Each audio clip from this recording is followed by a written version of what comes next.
There's a starman waiting in the sky. He'd like to come and meet us, but he thinks he'd blow our minds. There's a starman waiting in Hello, the everyone. sky. Welcome back to All-Nighter Discussions. Today, I'm joined by Connor C.P. Connor, how are you doing? Hanging in there, Gabe. Hanging in there. How about yourself? I'm good. I'm moving, and I'm aware of the fact that you are moving as well. Oh yeah, fun times. Yeah. Great times. Everybody knows how fun and anxiety-free the moving process can be. Oh, completely. Not Yeah. backbreaking at all. No, not literally backbreaking for sure. Yes. So, for context here, we did a discussion a long time ago, a few years ago, on Rob Zombie's Halloween movies, some of the most well-liked movies ever, especially in the horror community. 100%. And we are back now in a reunion to discuss a film by, the legendary, the iconic, the one and only John Carpenter, but it's not one of his most famous movies. Surprisingly, in fact. Surprisingly, I would say so. I was testing your reaction there because some people do not like this movie. They think it's deservedly kind of obscured in his catalog. And other people, like myself, think it's great and arguably one of his, if not best, like it deserves to be seen just because of how different it is from his other films and how much it proves that he really was just a great director. Oh, I absolutely agree with that. Can't wait to get into the talk. Yes, and of course, we are talking about John Carpenter's Starman, released in 1984, starring Jeff Bridges and Karen Allen. Have you ever seen this movie before?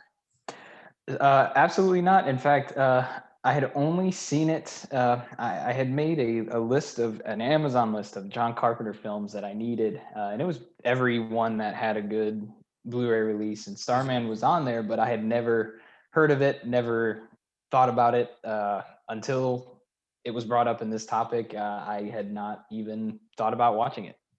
Yes, because I know I wanted to talk about a John Carpenter movie with you because you're obviously a fan. And he has a lot of movies that don't get talked about enough. Arguably, some directors, like their most famous movies, I think are overrated, and their less famous movies are underrated. Like, I'm not going to say that Halloween is overrated, but it gets so much hype. And I'm thinking, well, why can't we spread that hype around to some of his other films? Because people think he was just a horror director, and he really wasn't. Mm-hmm. Yeah. And, we'll get into the movie itself, but this comes at a very fascinating place in his career. So this is a few years after he made The Thing. Now it's considered one of the all-time great horror movies. Then it was a bomb in like the worst way possible, right? So he was trying to shift gears and try a lot of different things, to kind of salvage his career. Do you think that when do you think his career kind of peaked? Do you think after The Thing he started to fall off, or do you think he was still staying strong? Honestly, I feel like I don't know. I don't know a movie of his that I didn't enjoy until his later stuff. Honestly, I mean, truthfully, even his later stuff, I think there's a lot there that you can still take in a good way. I think there's a lot of stuff that's good in them, but I mean, from the start, I think he started off kind of hot. I mean, considering what was the first major film he did was Assault on Precinct 13. Is that correct? Yeah, he did Okay. Dark Star, and that was a student film, and that got a theatrical release, so it was a real production, but it was not up to the level of like Assault on Precinct 13. Right, and even with that, I mean, just looking at his body of work after that, for me, I don't feel like there was a fall off point. Now, I do think that there were some times where maybe maybe the stories behind his film were not the strongest, but he still took that material and made it the best that it possibly could be, and made it a good movie because of that. There are movies I can think of, including this one that we're going to talk about today, that I think if any other director had touched it, it might not have been nearly as it would not have been nearly to the bar of quality that it reached. So Mhm. I think he's always been somebody who's been able to turn that around. Like I said, till later in his career, some of his latter work, I think maybe could have used some work, but yeah, Or you I think he don't like really Ghost see of it. Mars? You Yeah, know, yeah, like Ghosts yeah. of Mars and Vampires, I didn't like too much. I know some people really like it. I'm just not a huge fan. Mhm. So I think some of the as you get to the tail end of his filmography, I think you kind of get to the stuff that I'm not a big fan of. So I guess for me, his peak was pretty long. He's Yeah. just had peak for a while. Yeah. And this is interesting, right? So I had the exact opposite experience with Starman. I saw it before I knew who John Carpenter was. I saw it very young. I knew who Jeff Bridges was, and that's what drew me to it in the first place. Okay. And then years later, I discovered it was a John Carpenter movie. I was like, what? Like, I could not remember anything of this film that said John Carpenter, that had his style or any of his signature, you know, things as a director. Hmm. So that was really fascinating for me to take a movie that I really loved as a kid, and then, through that, discover this whole new side to him. Because by that point, I'd known Halloween and The Thing and his horror films, but now I saw, okay, he really had a wide variety of talents that he could apply. Yeah. So we're going to get into the film. And first, I just want to ask the simple question of, did you like it? I did. I definitely had some problems with it, but I Mm, enjoyed it thoroughly. okay. Does it rank in a specific place in his catalog for you? That's where it gets tough. So I've been meaning to make a list of his films that I've seen. There's definitely some that I haven't seen yet, but I tend to take my time with certain movies. This one is the one that as soon as I was done, I was like, I really need to make a ranking for his movies, because I thought, where would I put this? And I figured it would come up at some point, but I don't know if I have that spot yet. Mhm. I'd really have to put it around him, but I can tell you it'd be close to a film like Prince of Darkness, which I can tell you I actually very much enjoyed. So putting it Yes. right around that, it would that shows you, I mean, how much I did enjoy the film. Yeah, and of course it's hard to compare to his other films. How do you compare this film to Halloween or The Thing? It really Right. does stand on its own. Now, this is his only Academy Award nominated film, and specifically it was nominated for Jeff Bridges' performance. So let's start there. What do you think of that character and Jeff Bridges' portrayal of him? Because he is obviously the focus of the film. Yes, and what's funny, because when it first started out, I didn't know what kind of movie was going to be. Because as you said, John Carpenter tends to, even in my mind, as somebody who watched his other films and could see his range of work, um, you just kind of put him into that category. When things look a certain way or start a certain way, you think it's going to be a certain way. So Hmm. I didn't really know what direction the movie was going to take with how it started off. It does start pretty quick. So I didn't know what to expect. And when I first saw how he was acting as this character, I was a little, I was, my natural reaction was to laugh a little bit. Yeah. I thought it was funny. I didn't understand what was going on. I got what was happening. I got what he was supposed to be, but I was just I was like, okay, this is eccentric. But as it went on, it, it was almost like captivating. Like I found myself, completely drawn to the screen. Like my girlfriend was watching something in the other room. I was just, not too far away. I could hear what at some point, the thing that she was watching completely tuned out. I didn't even hear it anymore because I was just so focused on on his performance. He didn't carry it by himself, Hmm. but he definitely, he blew me away a little bit. I didn't expect it. He is the driving force, and I don't generally think of John Carpenter as being an actor's director. He's had good performances like Donald Pleasance and Oh, I Halloween, agree. but yeah, but that's still not what I think most people would think of as his strong suit. But really, the performance that he and Jeff Bridges crafted, the character that they crafted, um, God, it really shows you that he had that capability too. And it's rare to see him work with, an actor like Jeff Bridges, who is just like Oh this yeah.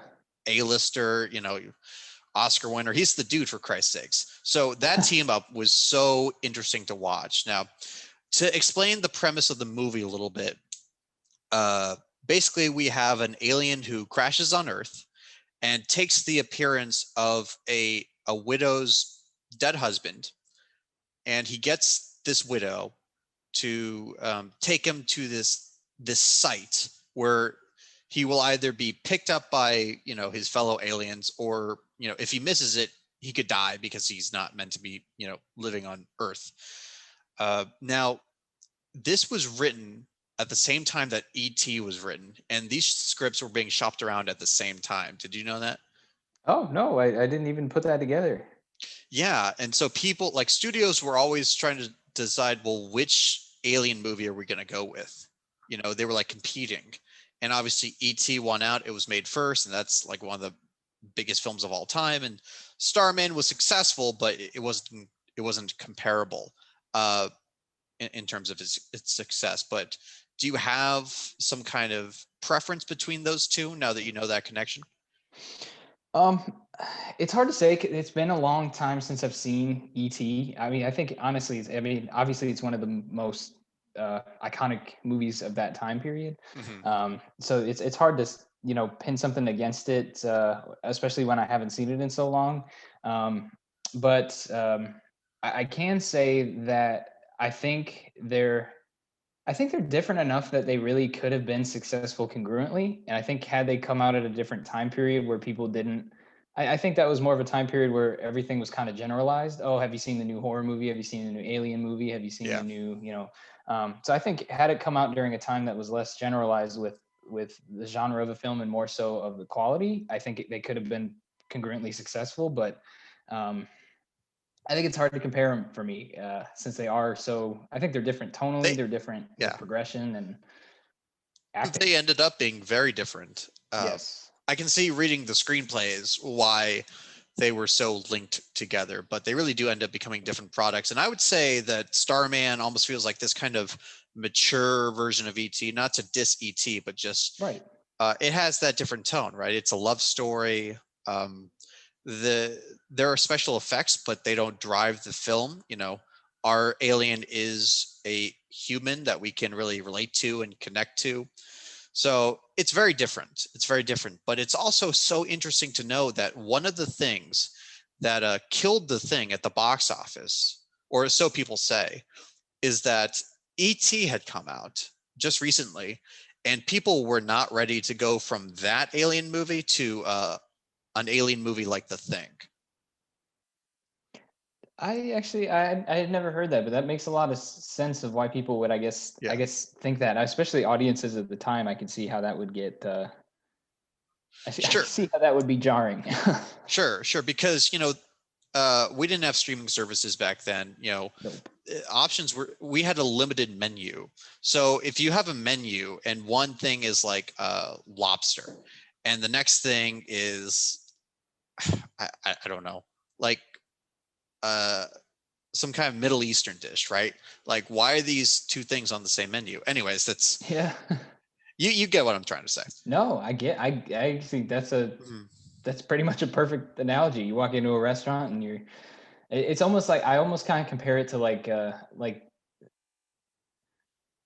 almost like I don't know, if you were to get something like this fine meal and then all of a sudden you have like like you said, something just Mhm. completely different. um it just it doesn't. I can see how it wouldn't sit well with people, Yeah, especially in that time period where everything was so, um I guess, kind of it was just bad plainly put. timing, right? Yeah, Yeah, it was just bad bad timing. timing in a lot of ways. And John Carpenter was a victim of bad timing and just bad luck so often through his career. To Because say the least. yeah, I mean, really. But this movie is also a victim of bad timing, because now when it came out, people were just saying it was like people were trying to remake ET, or John Carpenter was trying to remake ET, because they came out close enough. But this film is so it's so sensitive and gentle, but it's also so soulful. You know, like there's a lot of genre elements to it, but it really is a romance first and foremost. Did that surprise you? Yeah, and that truthfully, to a certain point, it actually became one of the things that did affect the rating for me and didn't make Hmm. it higher. Because I think it could have been done in a potentially in a different way. I think some of it was a product of the time, but it did certainly surprise me. I thought it was going to go in a completely different direction than that. Yeah. Um, and sort of like I always think about at a certain point in a movie, there always reaches a certain point where there's like a little bit of downtime in the film, or nothing's truly advancing. And just for a split second, I just thought, what if I would have made this movie? What would I have done? And I just kept thinking what I would have done. Yeah, that's got to be what happens. And basically, it was just that it's sort of this like connection that they get, and she ends up liking this creature that looks like her, you know, her dead husband, but she realizes that she's got closure now, and she's able to move forward, and that's how their connection is solidified. She helps him get home and everything, but Hmm. that, now saying it out loud, does sound a lot sort of like ET, not fully, but I mean, with getting that connection and helping them get to their Yeah, I home. mean the um, comparison's inevitable, and yeah, I hate to keep bringing that up, but obviously this is what audiences were thinking at the time, and that's something that did hinder its success. So it's important for context.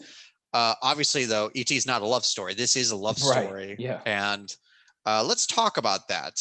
Let's talk about their relationship and the chemistry between our actors, Jeff Bridges and Karen Allen. I presume you have seen Raiders of the Lost Ark, right? of course. Yes, of course. And this is one of her only other big movies, I believe.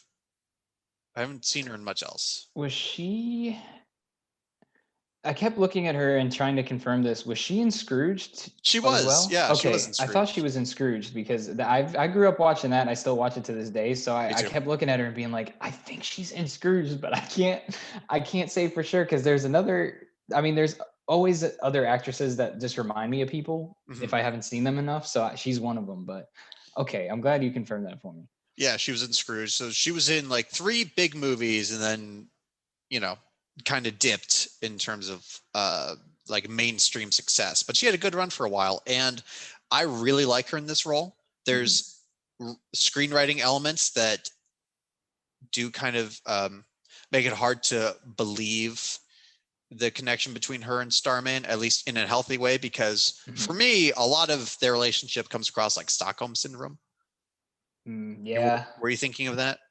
Yeah, honestly, I didn't have as big of a problem because it sort of the way that they were doing it, it seemed less of like I did get that sense at one point, but it seemed less like that towards as it started to progress. It started to seem more of like, okay, she's realizing that, you know, she's reaching a point where she's starting to realize certain things about this being, and that's why she's being the way that she is. And of course it looks Hmm. like her dead husband, so there's that element to it as well. I think to a certain point it started to work, and I was like, I can't believe I'm actually starting to get behind what's happening right now. But I do think there was a point where I finally was like, okay, I am no longer on the side of this. But it did. I would actually say that I agreed with you that I really liked her in this, and I think that there were a few points where I did start to question her character's motivations.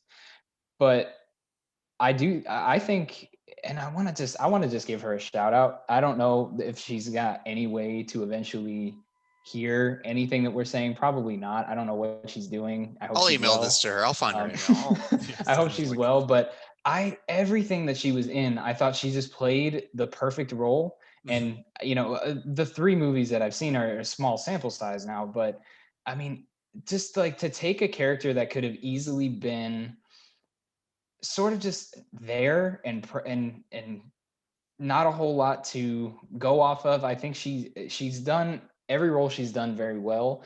Oh yeah, But I do think there were some points in the script where I was just like, okay, well, I don't know. yeah. So first, I think you're exactly right about her like taking these roles that could have been nothing. Like She plays probably my favorite love interest, romantic interest in a movie ever in Raiders of the Lost Ark. At least, She's perfect you know, for it. as far as action movies go, like Yeah. she really is my favorite. And it is a shame in my eyes that they did not bring her back for the sequels. That's always I been a problem I've know. had with that franchise. Is there a story behind that?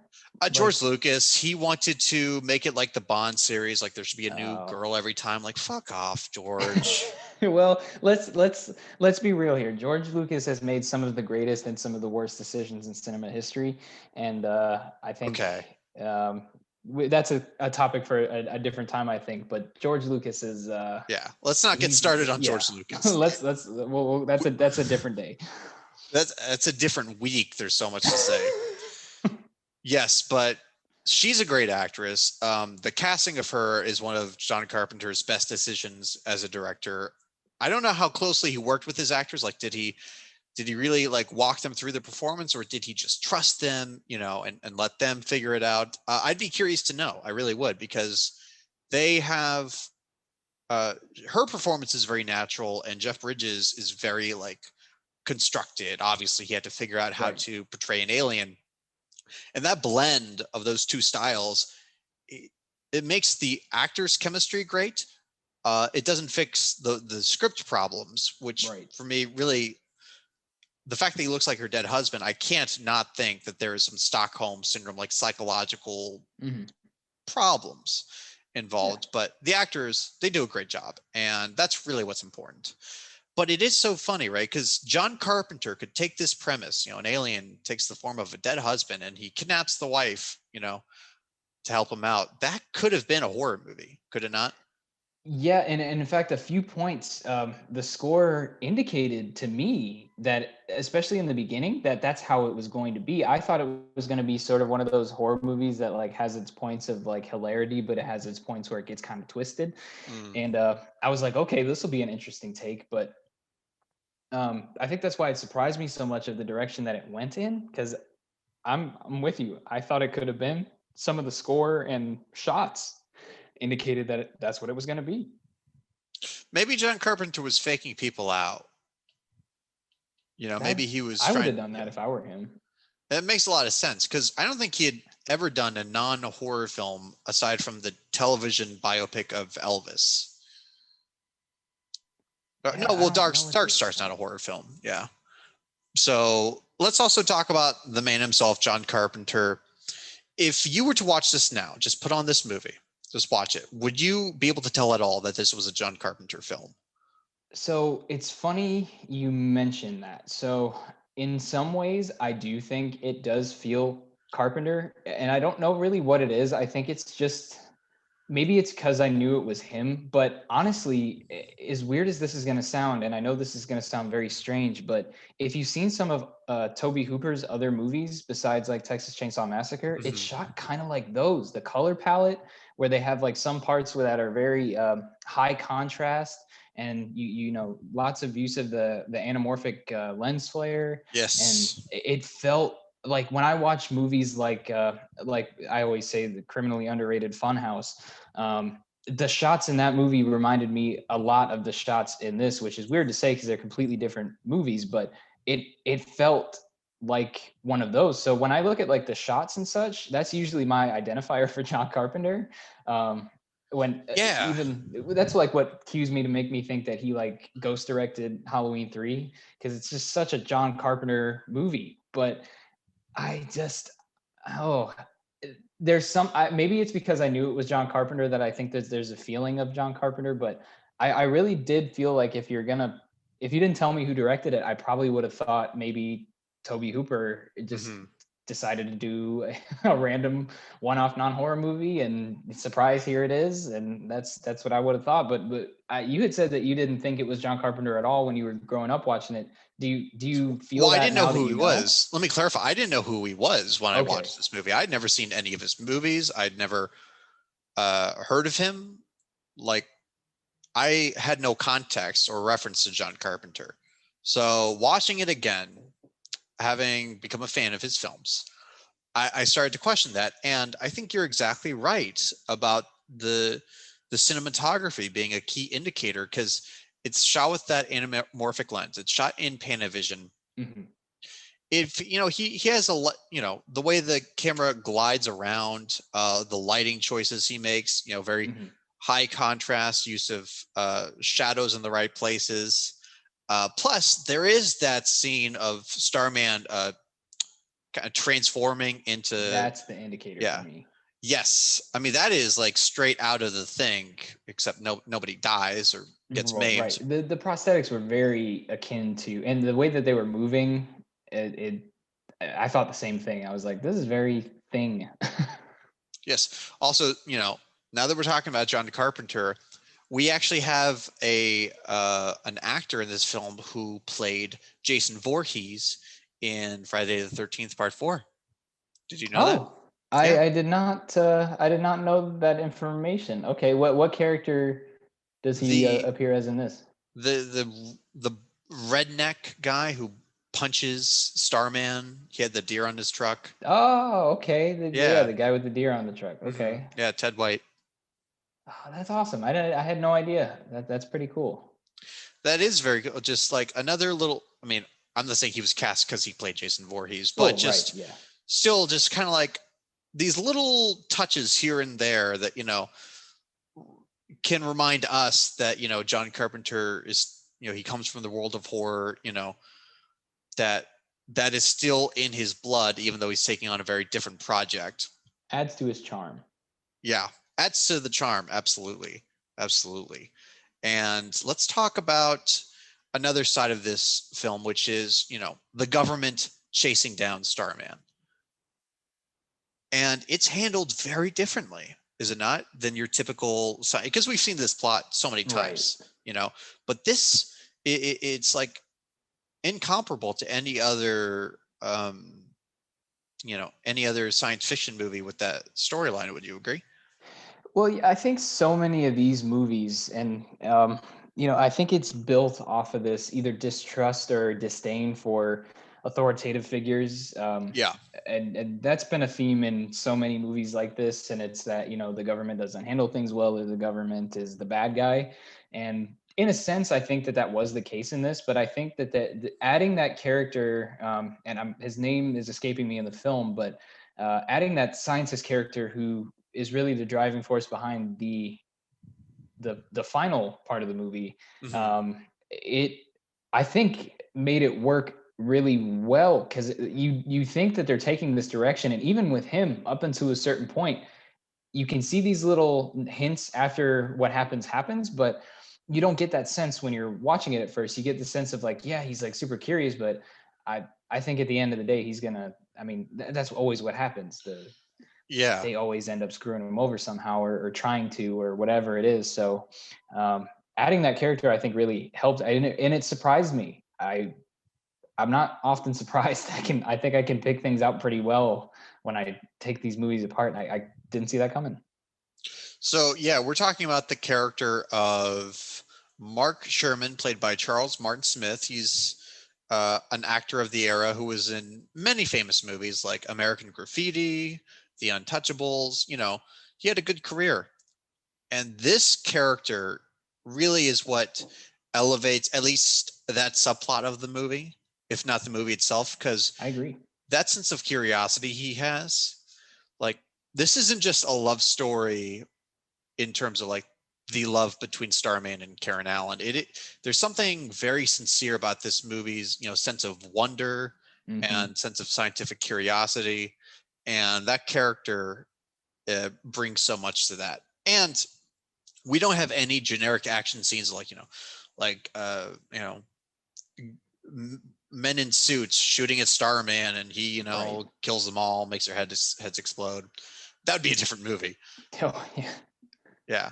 But Starman does have some abilities, some special powers, and I wanted to touch on those because I thought it was pretty original. So he has these like glowing orbs, and if he squeezes them tight enough and then releases his hand, he can make something magical happen. Yeah. That's the best way I can describe it. Yeah, I think that's the best way anybody can really describe it. I just kept saying he keeps whipping his balls out. But no, honestly, like that's exactly what happens. I mean, I was really confused at first on what it was going to be.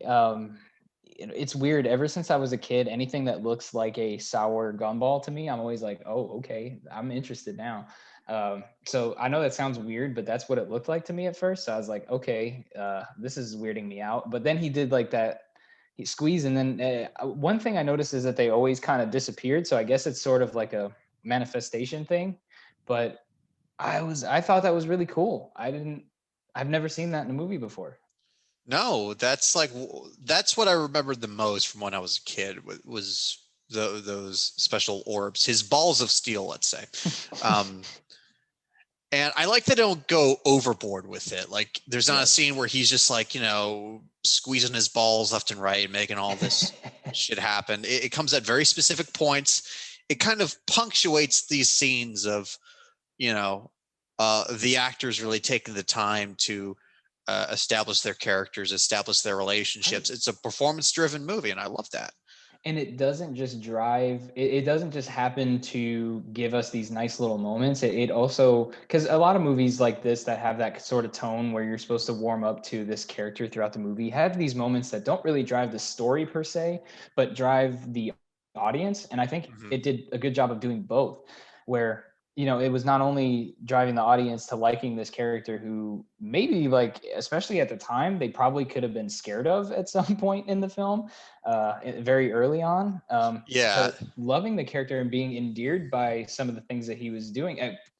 Kind of no pun intended there with the actual deer scene, but it made sense every time he used it. It made sense of why he was using it, and it didn't just drive the story, but it drove like the narrative that they're trying to push this character. Yeah, they do a wonderful job of building this character. The way he transitions from being, scary, right? Like he comes into this woman's house.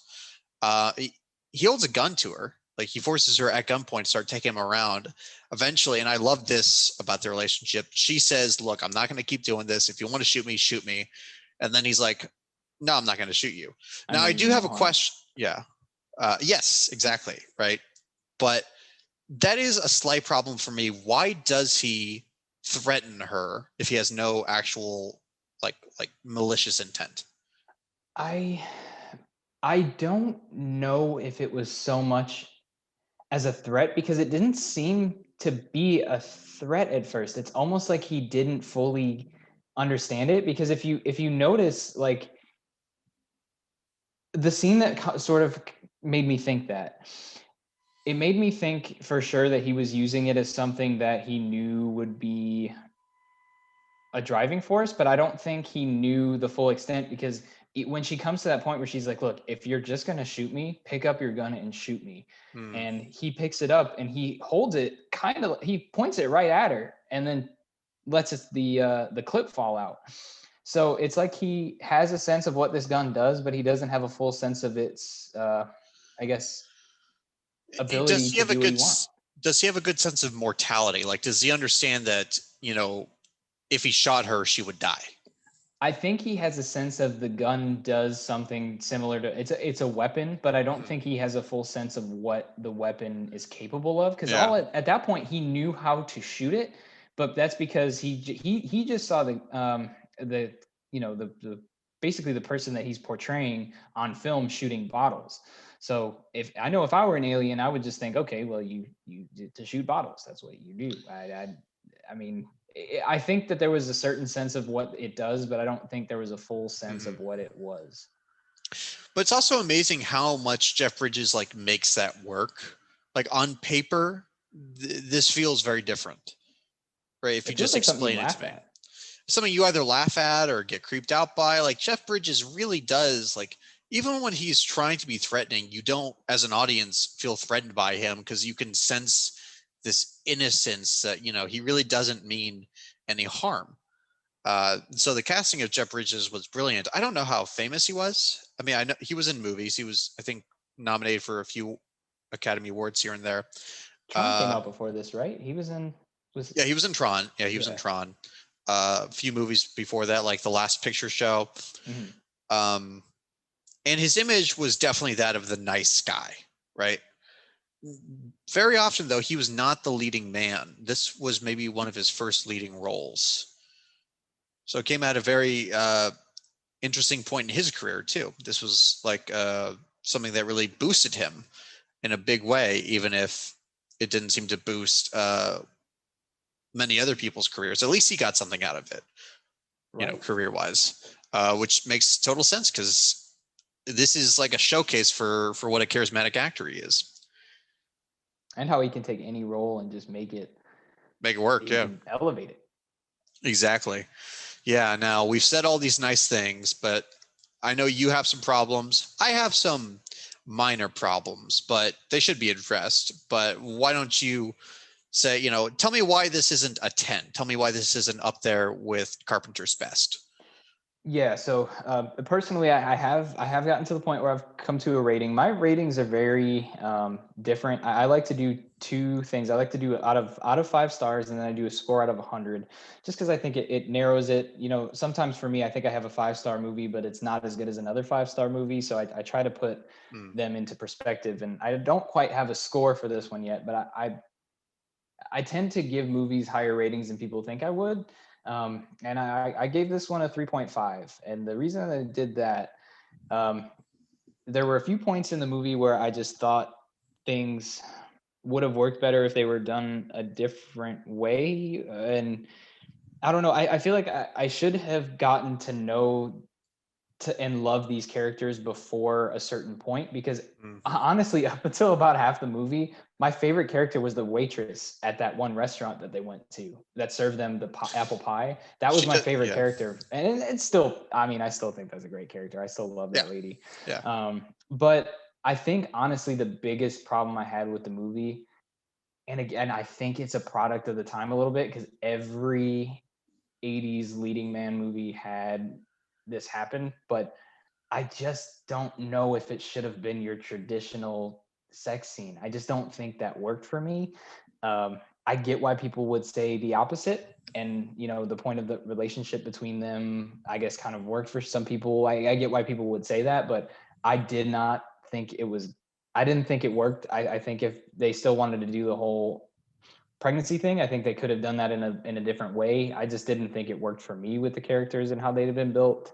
And that is really what bothered me enough to knock it down a good bit. There were some points here and there in the movie where I just thought some things seemed forced or sudden, especially like that group of guys who came rushing out of the restaurant to beat him up. I was Jason like, Voorhees. when was it established that he had a bunch of friends in there that are ready to just come out and wreck shit for him? It's a small town thing, right? Yeah, Everybody right. knows each other. Yeah. There were things that, are they contrivances for the script? Sure, but they play out naturally enough. Like, right. If I like a movie, I can be very forgiving of things like that. So let's talk about this scene, right? This sex scene. It's not very graphic. It's not an R-rated film. But did you not like the fact that they actually like had sex, that they actually had like that their relationship got to that point, or did you just not need to see it on screen? I just didn't get why it had to be.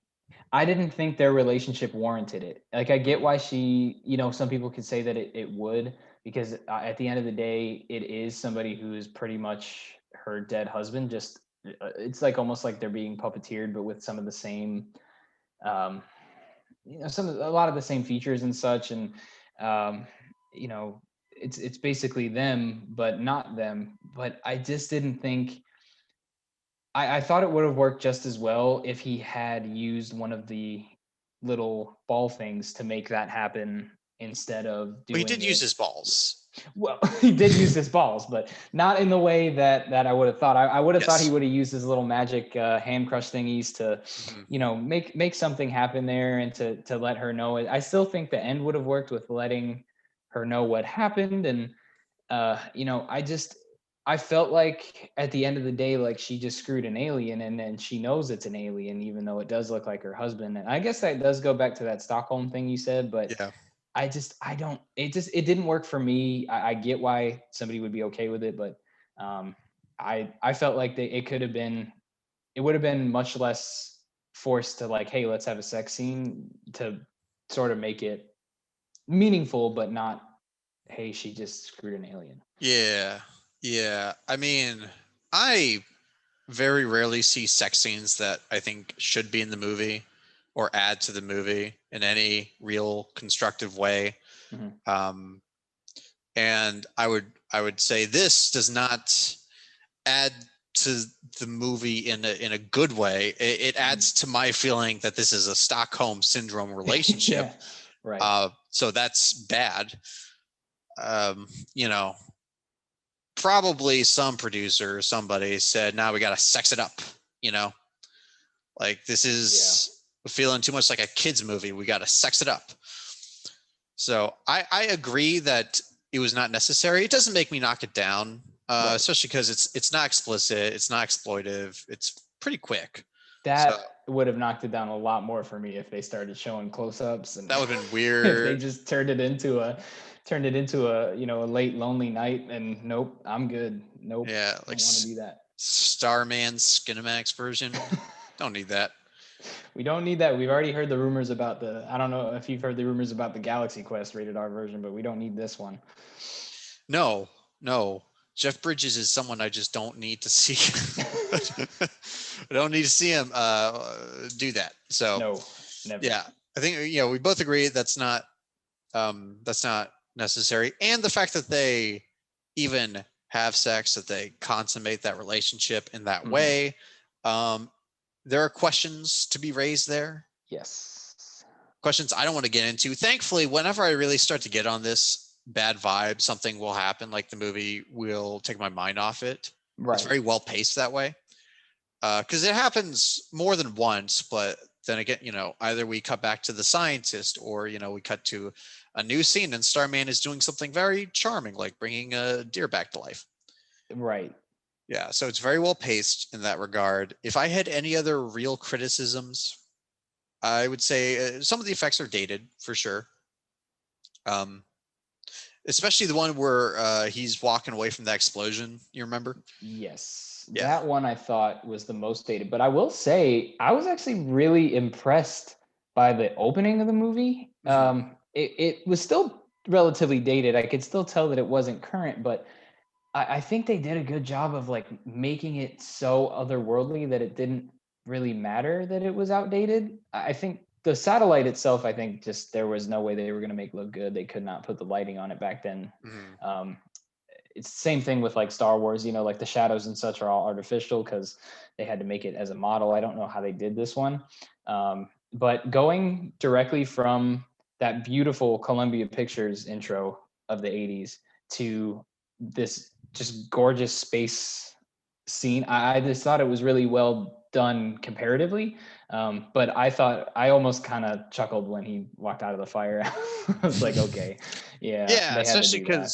because that's supposed to be a big hero shot, and Right. when you have a special effect that is in a shot that is so important to the movie, either plot wise or tone wise, that's really a shame.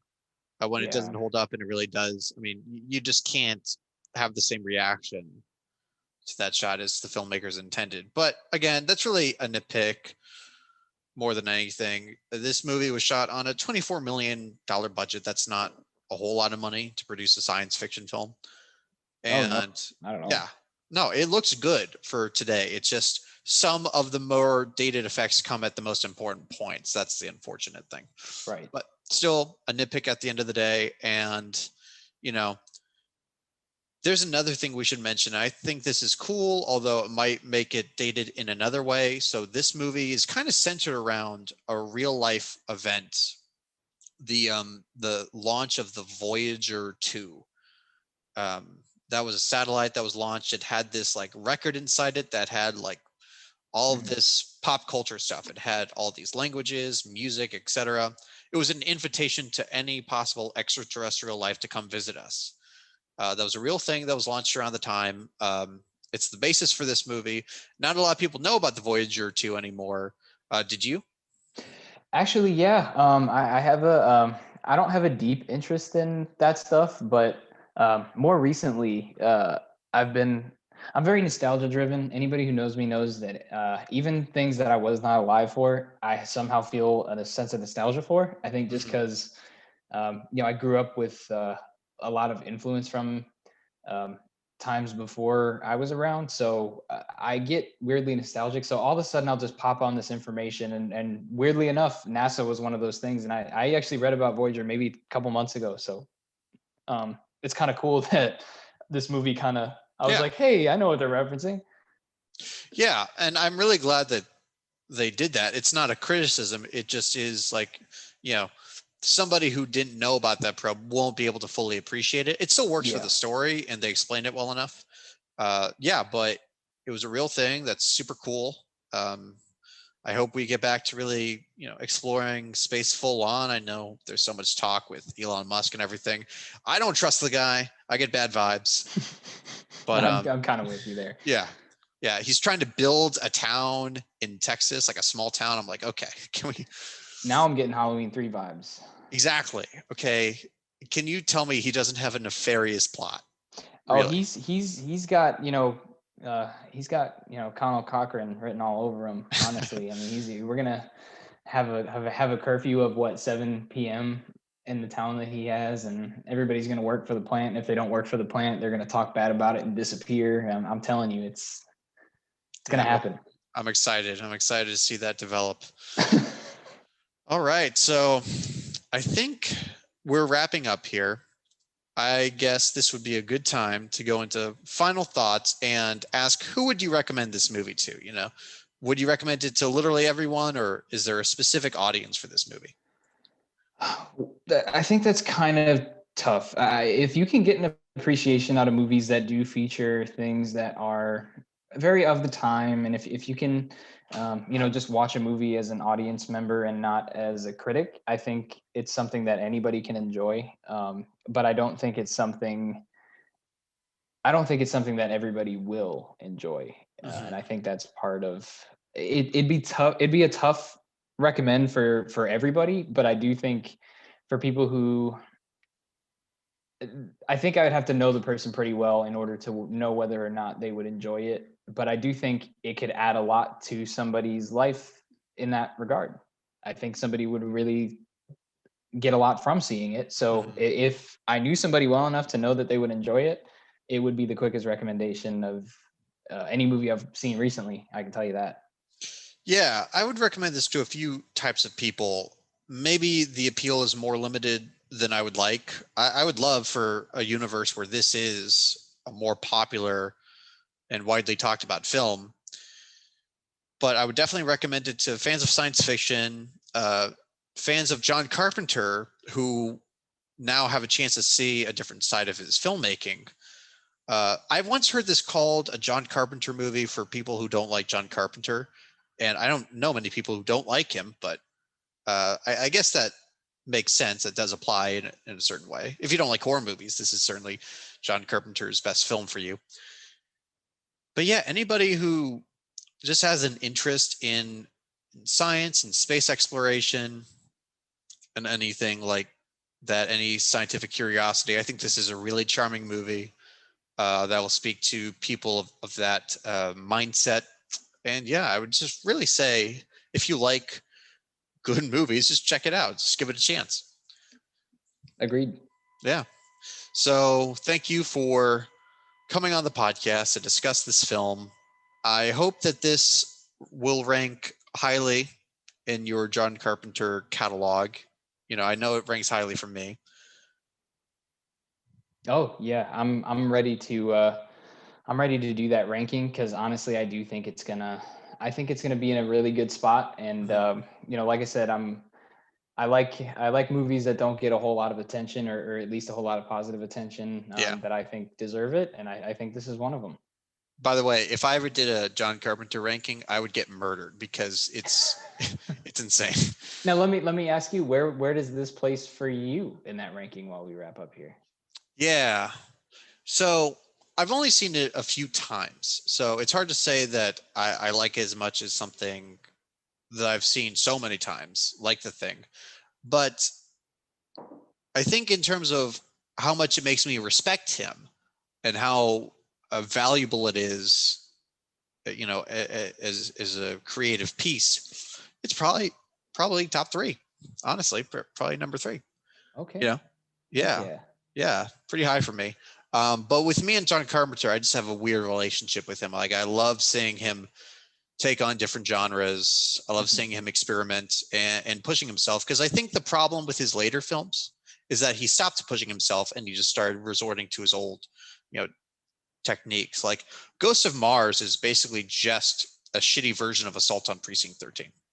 Yeah, I think he got to a point where he knew what formula worked and he knew he was just gonna do it. I can't say this because I'm not confirming this. This is my speculation. Mm-hmm. I have nothing but respect for John Carpenter, and I feel like he could very well be my favorite director. I don't know for sure. I haven't actually thought about who my favorite director could be, but he's up there. Mm-hmm. But I do think he got to a certain point that a lot of directors get to where they're not necessarily doing their movies for the love anymore. They might be doing it for the money. And I'm all for that. Make your money in your movies. But that doesn't mean the audience has to like it. And I think overwhelmingly his later films didn't have that. And I think you're right. I think he just sort of went back to the well. And when he didn't, he just phoned it in. And again, go for it. But hey, I mean, I'm with you. Yeah, not judging. Exactly. Right. You know, Respect to the legend. to never, you know, make a bad movie, or to never, you know, get past your prime. I mean, you'd be like a freak of nature, or you would die really young. Right. Well, yeah. So put it into perspective. I know with a lot of people, they love his films so much that it genuinely hurts when they come across a film of his that they don't like or think is very good. I get that. But, you know, with him, he had been burned so many times. He'd been burned so many times by that industry. And if anybody, you know, really has the right to get burnt out, get disillusioned, I mean, it'd be him. Like, yeah, do your money work, man. You've done your art. Make your money. Yeah, because it almost felt like the better his movies were, the less people liked it at the time. You know what I mean? Yeah. Like Halloween was a big hit, but after that, it's like, you know, The Thing was not a big hit, and The Method of Madness was not a big hit. Big Trouble in Little China was a bomb. Which I can't. It's so hard to look back and just be.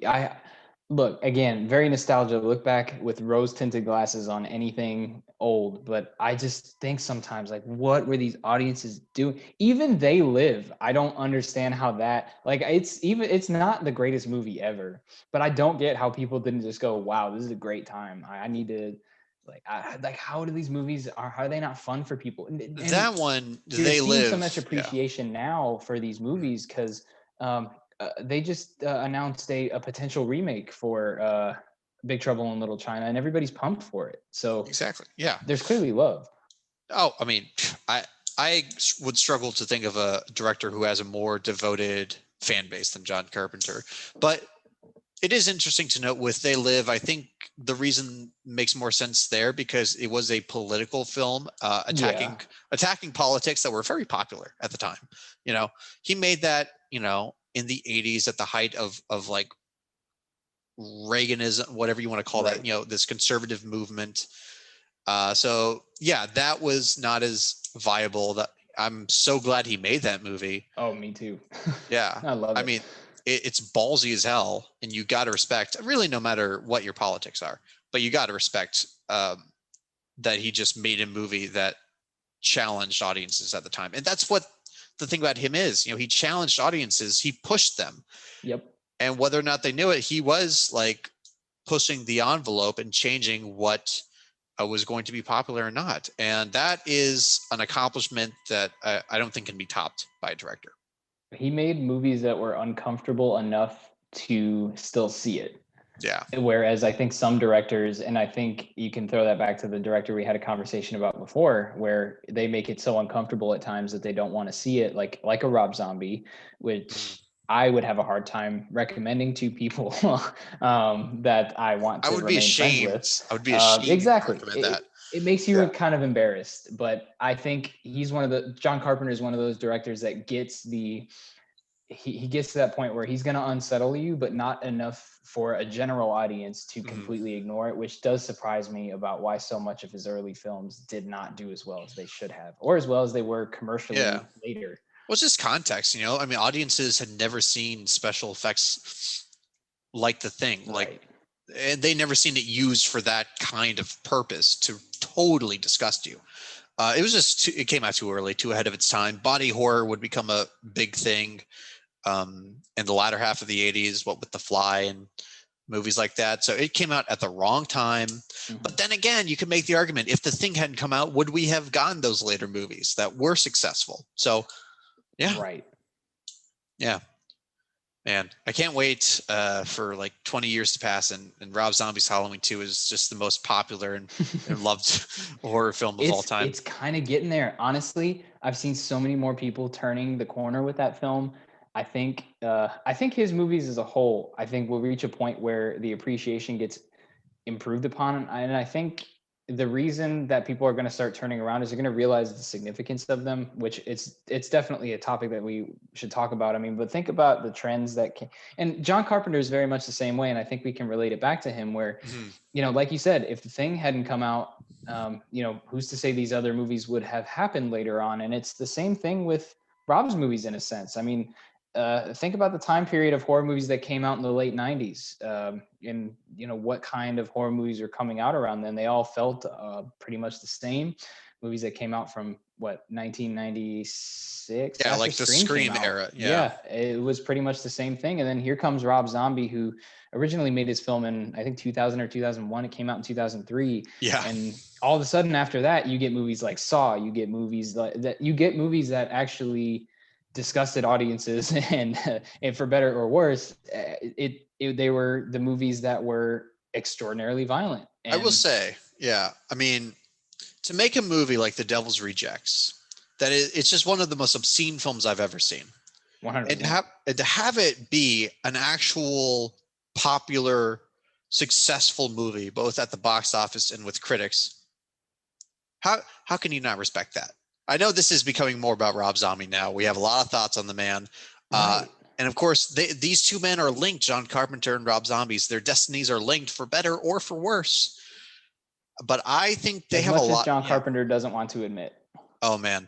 I hope they've resolved that bad blood.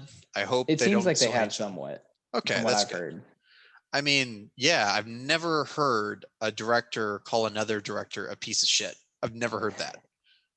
Yeah, from what I've heard, he's since done interviews where he said he respects the movies that he made of Halloween and that they're his own, and that when he made the second one, he actually went to him and was like, "Okay, well, you know, do your own thing. Like, you know, that's what this is going to be about." So I think they have patched it up from what I've heard, but I have not had any verification. That made me kind of sad though, because like we said, they're connected in so many ways, and I know that some people are going to get really mad about us saying that. I'm not really comparing how people could enjoy their films.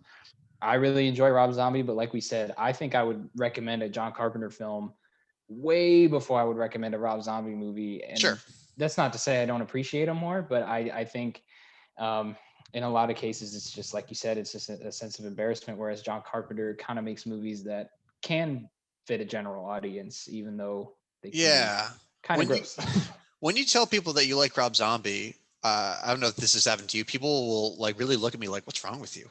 Yep. And yeah, it's like a big joke with my friends, and I kind of lean into it. Like I wear my Rob Zombie shirt and everything. Me too. So, God, we are basically setting up a future episode where we just talk about Rob Zombie. It'll be called the Rob Zombie Apologist Hour and everything. But this is about the man who started it all. Without John Carpenter, I mean, the face of horror filmmaking would just not be the same in any way, shape, or form. So it all comes back to him. And even though this is not a horror film, I think it is a very valuable viewing experience in terms of how much you appreciate him as a director. 100%. And Yes. and it's really a showcase of how he can take pretty much anything that you give him, and if he wants to make it something good and worthwhile, he's going to do that. Exactly, because he read the script and he knew this was not his traditional type of movie, but he just liked it so much that he wanted to do it. He wanted that challenge, and that's what separates then John Carpenter to now John Carpenter. But we'll always have movies like this to remind us of just what made him such a powerhouse of a filmmaker. So, and again, thank you so much, Connor, for coming on the podcast. Thank you for your, insights into John Carpenter. I know you're a big fan, and this was great to have a discussion about this film with you. So I really appreciate it. Yeah, thank you for having me. I really enjoyed our first conversation. I've really enjoyed this one, and hope for some more. I'll gladly come back on anytime you want me on. You'll probably come on like what? 2 years later, like we'll just do one every 2 years. let's try to make it more frequent than that now that we're back on it and on the right road. So let's try to make it more frequent, but if it does have to be another 2 years, I'll be happy to be on in another 2 years. All right, well, that's it for this episodes, guys. If you enjoy this podcast, just follow us on Spotify or wherever you listen to podcasts. Thank you so much. Let us know your thoughts. And we will be seeing you again next week for another episode of All Nighter Discussions.